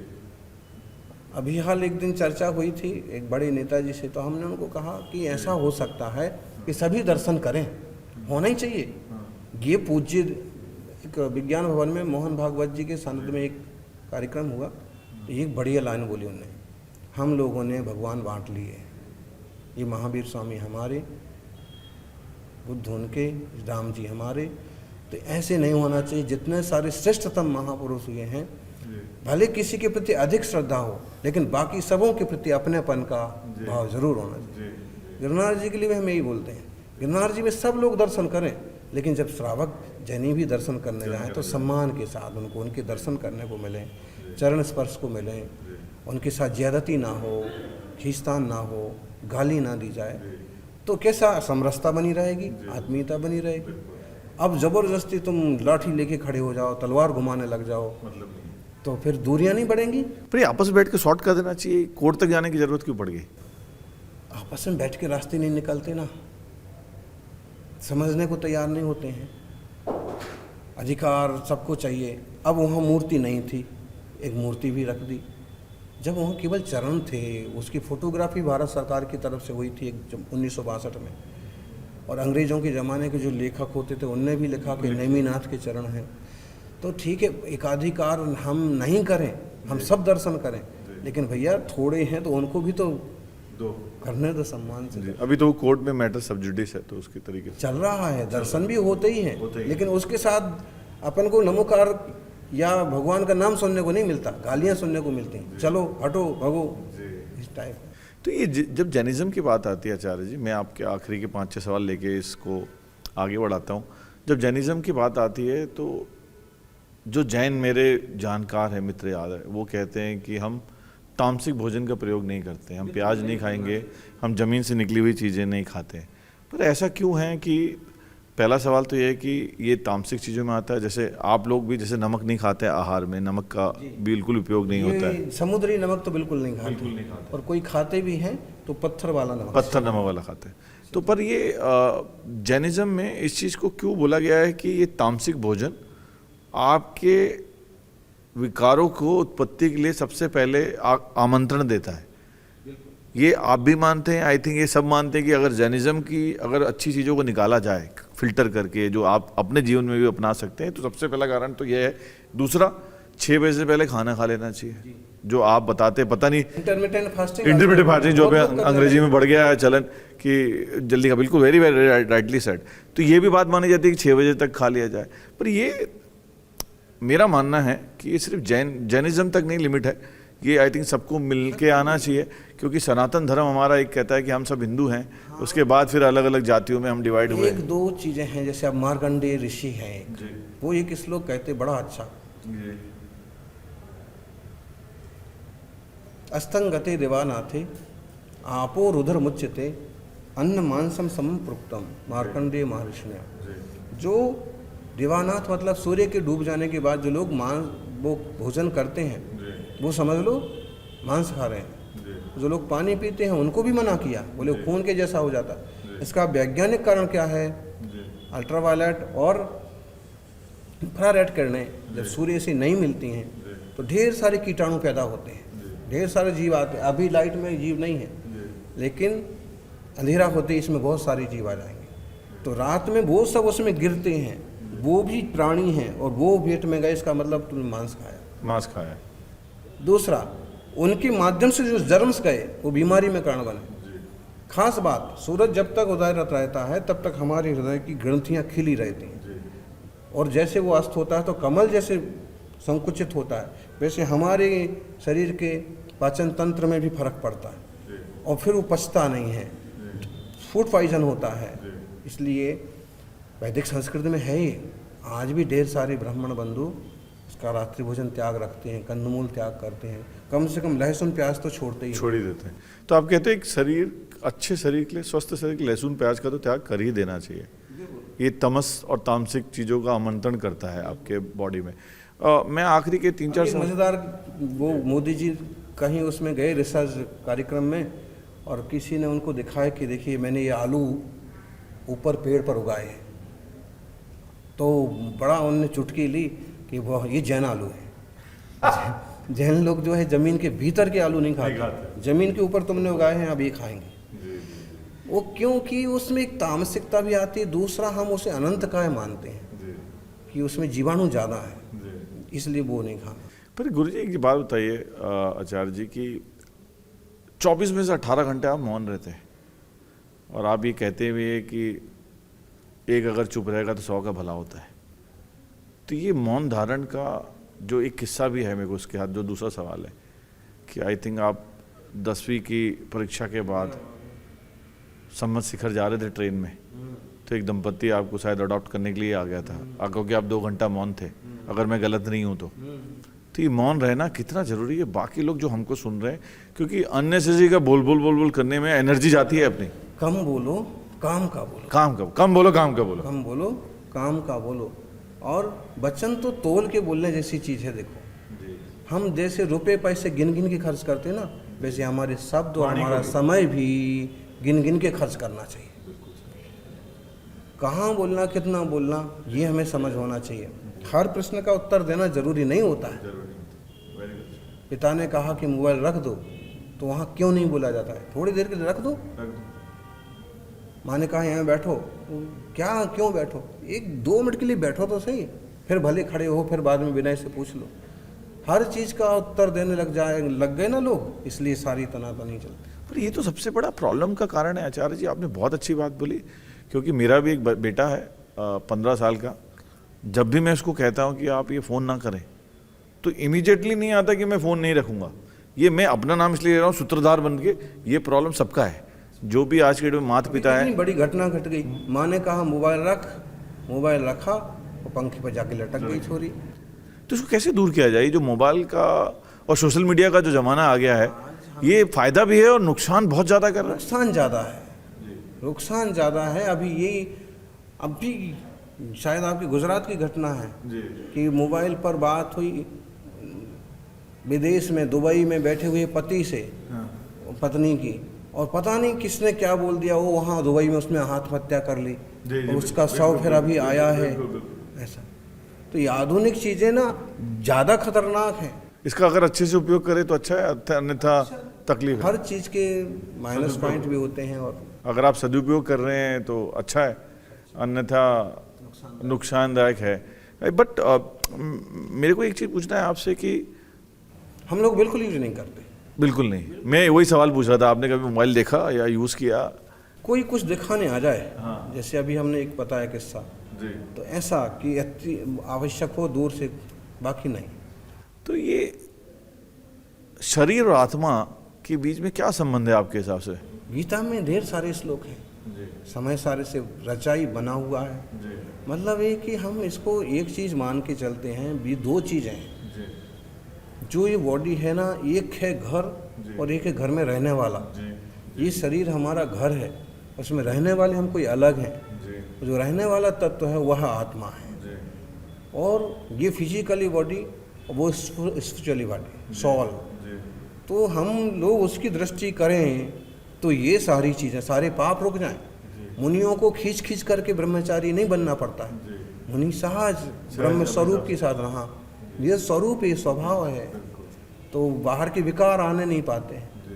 और फिर उसके ऊपर खान पान की शुद्धता, उसके ऊपर साधना। पर आप मुझे बताया गया कि बचपन में आप किशोर अवस्था में थोड़े शरारती भी थे। शरारती इस तरीके के 2-4 किस्से हैं कि एक बार तो तिगोड़ा के तालाब में डूब गए। दूसरा किस्सा है कि बीना में, आप बीना विराह में जब आप गए हेमंत सागर जी के दर्शन करने, तो ये घटना जब सोचते हैं ना तो शरीर पर रोंगटे खड़े हो जाते, गूज़बम्प आते हैं। गाड़ी खड़ी हुई थी, गाड़ी में आप बैठ गए और अपने आप गियर मार के गाड़ी चला दी और मृत्यु से टच करके वापस आए। आप मृत्यु को बहुत बार टच करके आए, तालाब में डूबने से बच गए। उस समय अगर एक युवक ना होता, एक किशोर, युवक तो थे ही नहीं सब, सब 10, 11, 12 साल के थे, तो उसको ऐसे लगा कि डूब रहा है, बाकी तो सब खड़े होकर अपनी अपनी तैयारी कर रहे थे, तो वो कूद करके उसने हमको, तो पानी तो थोड़ा सा भर ही गया था नाक में, तो तब बचे। तो मृत्यु को टच करके आप उस समय बिना में गाड़ी में आप शरारत करने के लिए घुस गए, तो गाड़ी गियर मारा, अपने आप चल पड़ी, पर नहीं पता आपने क्या मंत्र बोले तो रुक गई। फिर ये भी एक किस्सा हुआ। कुछ भी है, एक ऐसा था, मतलब सामने ट्रक है, अब कैसे, अगर हम बिल्कुल, हमको गाड़ी थोड़ी चलाना था, तो जैसे कैसे थोड़ी सी मुड़ गई, पास में एक ट्रैक्टर खड़ा था, ट्रैक्टर में उसका दरवाजा उलझ गया, तो वो गाड़ी रुक गई। और फिर उसके कारण से मन में तो चल ही रहा था नमोकार के अब तो मर रही हैं, अब मंत्र पढ़ो, तो लेकिन वो ट्रक वहाँ से निकल गया एकदम टच होते हुए, और ट्रैक्टर के उसमें फंस जाने से ये वहीं रुक गई गाड़ी। पर रिक्शा भी आपने किसी की चला के ऊपर कर दिया था, फिर वो नाराज हो गया तो आपने 10 रुपए का रसगुल्ला खिला दिया उसको, ये भी कुछ किस्सा हुआ है। किशोरावस्था में सारी इस टाइप की चीज़ें होती हैं। फिर आपके जो गुरुदेव है समस्त, उनसे आपसे पहली बार मुलाकात कब हुई? बरुआ सागर, झांसी के पास एक छोटा सा सुंदर कस्बा है, वहाँ मुलाकात हुई, और ऐसी मुलाकात हुई कि आप वहीं के रह गए। बट मैं आपसे जाते आते 2-3 सवाल लेता हूँ क्विकली, उसके लिए आंसर चाहिए हो। जब नरेंद्र मोदी जी का नाम आता है, आदरणीय प्रधानमंत्री का, आपके मन में क्या एक लाइन आती है? एक सपना आया था किशनगढ़ में, और उस समय फिर हमने एक केंद्रीय मंत्री जो हमारे पास अक्सर कर आते थे, भागीरथ चौधरी, उनको सुनाया भी था कि नरेंद्र मोदी हमारे पास बैठे हैं, बात कर रहे हैं, फिर उठ के जा रहे हैं। हमने कुछ उनको ऐसा बोला है कि उनको थोड़ा सा चुभ गया है, तो फिर दरवाजे तक जाते हैं, फिर वापस आते हैं, फिर वो बोलते हैं कि आपको मेरे से अच्छा कोई आदमी दिख रहा है क्या देश के लिए? तो हमने सिर्फ एक ही बात कही कि फिलहाल तो आपसे अच्छा कोई दिख नहीं रहा, मोदी जी से अच्छा कोई अभी काबिल आप ही हैं। तो लगभग उनका नाम आता है तो यही सोच है कि देश को आगे बढ़ाने में काम कर रहे हैं। बाकी 2-3 काम ज़रूरी हैं, जैसे पशु हत्या, गौ हत्या बंदी, ये भी ज़रूरी है। दूसरी चीज़ें हैं कि हम हिंसक उद्योगों को अनुदान ना दें। मालूम है कि उसके लिए उससे संबंधित करोड़ों लोग होंगे, लेकिन हम उनको हिंसा के उद्योग को बढ़ाने की बजाय कुछ ऐसे भी उद्योग तैयार कर सकते हैं, जैसे आप समझ लो कसाई खाने समझ लो, बुचड़ खाने समझ लो, अब जैसे लिकर के कारखाने हो गए, हाँ, जिसमें जानवरों की, पशु पंछियों की हिंसा होती है, उनके लिए बढ़ावा ना देवें। और दूसरा समझ लो समुद्र से समृद्धि, समुद्र से हमें दूसरी चीज़ें भी मिल सकती, लेकिन अगर जत्ती दोहन हम मछली मारण का ही ज़्यादा करते हैं तो कहीं ना कहीं वो जो बैड वेव्स होती है ना, बुरी तरंगें पशु पंछियों की, जानवरों की, वो वापस हमें नुकसानदायक भी बनती है। अब हमें उनका जीवन स्तर भी ऊंचा उठाना है। किसानों को एक फसल के साथ दूसरी फसल लेने के लिए प्रोत्साहित करो, कोई दिक्कत नहीं, लेकिन किसानों को मुर्गी पालन और मछली पालन के लिए प्रोत्साहित करना, ये अपने को जमता नहीं, क्योंकि वो जन्मजात वो किसान है और उसने ये चीज़ें देखी नहीं है। अब उसको लोभ दे करके कि इसमें कमाई हो रही है उसमें उलझाएं, तो इस तरह की चीज़ों से बचना चाहिए, ताकि हमारे संस्कार संस्कृति यही है। और हम उनको दूसरे उद्योग दे सकते ना, बहुत सारे। हाँ, जैसे ये बोलते हैं कि अगर कोई नॉनवेज ना खाएंगे तो इतने जानवर बढ़ जाएंगे, तुम क्यों फिक्र करते हो? प्रकृति संतुलन आपो आदमी बढ़ गए थे तो कोरोना आ गया, और बढ़ जाएंगे तो कोई और चीज़ आ जाएगी। तो आदमी बढ़ गए थे इसलिए कोरोना है आपके हिसाब से? मतलब जो ऐसा क्यों सोचते हो कि अगर वो मछली ना मारेंगे तो क्या करेंगे? अरे भाई, जब इतना बड़ा समुद्र है उसमें दूसरी तरह की चीज़ें भी तो हो सकती हैं। योगी जी का नाम आता है तो क्या आपको एक लाइन आती है? वो भी अच्छा काम कर रहे हैं, और समाज को लेके चलना, धर्म के साथ चलना अच्छी चीज़ें हैं। सभी लोग अपने देश की राष्ट्रवादिता के साथ, समाज के हितों के साथ आगे बढ़ते रहें, बस पश्चिमीकरण में न उलझें। एक पुस्तक पढ़ रहे थे हम, इल्यूमिनाती, आप कभी देखने में आवे, उसमें कई सारी ऐसी चीज़ें लिखी हैं, जैसे रहस्य कि दुनिया को किस तरह से कंट्रोल करने की कोशिश की जा रही है, और वो भारत जल्दी कंट्रोल में आता नहीं है, क्योंकि ये तो गाँव का देश है। तो कहीं ना कहीं हमें विदेशी शक्तियों से बचने की ज़रूरत है। और डिजिटल करेंसी जो बात आती है, कहीं ना कहीं घातक हो जाएगी हमारे लिए। आदमी केवल डिजिटल पर डिपेंड हो जाएगा तो उसके पास एक पैसा नहीं रहेगा। डिजिटल करेंसी पे आपको थोड़ा प्रॉब्लम है? ढेर सारी चीजें ऐसी इस टाइप की आ रही। अब जितना ज्यादा आधुनिकीकरण बढ़ता जाएगा उतना प्रॉब्लम होता है, उतना प्रॉब्लम बढ़ेगा लोगों का। इंसान से दूर हो रहा है, दूर हो रहा है, माता पिता से दूर हो रहे हैं, सबसे दूर हो रहे हैं। तो आचार्य श्री, आपसे बात करके आज हमें बहुत आनंद की प्राप्ति हुई। और आपने जो 2-4 चीज़ें बताई कि जिस तरीके से जैन समाज आज माइनॉरिटी में है, आपने सरकार से भी आग्रह किया कि जिस तरीके से आप बाकी माइनॉरिटी में रही चीज़ों को संरक्षण कर रहे हैं, इस समाज का भी संरक्षण करें। कितने बार हम डायरेक्ट भी बोला। अभी जैसे आए थे शेखावत जी, केंद्रीय मंत्री, तो ब्राह्मी लिपि का कैलेंडर का उन्होंने विमोचन किया और प्राकृत भाषा ब्राह्मी लिपि के 2 कार्यक्रम। बहुत डायनेमिक मंत्री हैं यस। हाँ, तो बड़े अच्छे उनके विचार रहे। तो हमने कहा इन चीज़ों का भी संरक्षण हो। बिल्कुल सही बोला। जैसे आपने कहा कि जैन समाज जो बहुत कम मात्रा में है, सरकार में इनकम टैक्स भरने में सबसे आगे है, शारीरिक सामाजिक चीज़ों में भी बहुत आगे बढ़ रहा है। हम लोग देश के लिए कर रहे हैं, हम कोई देश पर एहसान नहीं कर रहे हैं। हमारी ये माटी है और इसके लिए हमें कुछ करना, ये सब हम सबका कर्तव्य है। अब जो निष्ठा से कर रहे हैं उनका सामने आ गया कि 27% कर रहे हैं, और जो लोग इसके साथ चीटिंग करते हैं वो सामने नहीं आता है। तो वो चीटिंग करना बंद करें, सब अपना सहयोग करें। तो आपसे आज वार्तालाप करके गुरुदेव बहुत हमें आनंदित हुआ। और कम से कम भारत का पैसा विदेशों में तो ना रखें।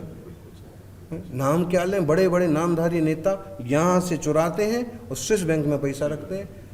तो वो क्या मतलब, और ये मर जाएंगे तो पैसा किसका? मोदी जी ने वादा किया है कि विदेशों में रखा काला धन वापस जरूर यहीं लाएंगे। लगाओ ना। तुम अपने गरीब जिस क्षेत्र में रहते हो वहाँ के किसानों को बांटो। मतलब ऐसे कैसी लालसा, पुल खा जाएंगे, सड़क खा जाएंगे। अब ये कोई तरीका है? आप गुजराती भी अच्छा बोलते हैं और आप बाकी लैंग्वेज में भी अच्छा कंट्रोल रखते हैं। तो आपने जो कहा उस पर मैं अपना शो एंड करूँ उससे पहले मुझे एक लाइन याद आ गई गुजराती में। किसी सज्जन ने कहा था मुझे, इच्छा दुखनी माँ है। मतलब जितनी इच्छाएं करेंगे आप उतनी इच्छा है, जितने आप इच्छाएं करेंगे उतने दुख की उत्पत्ति करेंगे। आज गुरुवर से अहमदाबाद में हमें बात करके बहुत आनंद की प्राप्ति हुई। हमें बहुत सारी चीज़ों का आज डिटेल में पता चला कि जैन धर्म किस तरीके से आगे बढ़ रहा है, जैन मुनि, जैन आचार्य श्री किस तरीके कठोर तपस्या का आवरण कर रहे हैं दिन प्रतिदिन, और ये किस तरीके से समाज को आगे ले जाने में काम कर रहे हैं। Thank you very much. Manoj भाई का बहुत भाव था। तो आज मनोज, वो तो जिज्ञासी लिखते हैं लेकिन मैं जिज्ञासु समझता हूँ जी, कि उन्होंने अपनी जिज्ञासाएं रखी हैं। और वो ढेर सारे लोग भारत 24 के लिए और देश भर के लोगों के लिए सब बातें रखी हैं, उनको भी और सब लोगों के लिए आशीर्वाद ही दे सकते हैं। सबका मंगल हो, सभी तरक्की करें, इससे पशु पंछी पेड़ पौधे को भी तकलीफ ना हो। सर्वे भवन्तु सुखिनः वसुधैव कुटुम्बकम् परस्परोपग्रहो जीवानाम अहिंसा परमो धर्मः। जय बोलिए महावीर भगवान की जय। जैसा आपने देखा कि हम आज शो की समाप्ति कर रहे हैं, बट साथ में ऐसी इंस्पायरिंग स्टोरी लाने के लिए आप हमें यूट्यूब के हमारे handle game changer with MJ में जाके सब्सक्राइब करें और देखते रहिए भारत 24। धन्यवाद।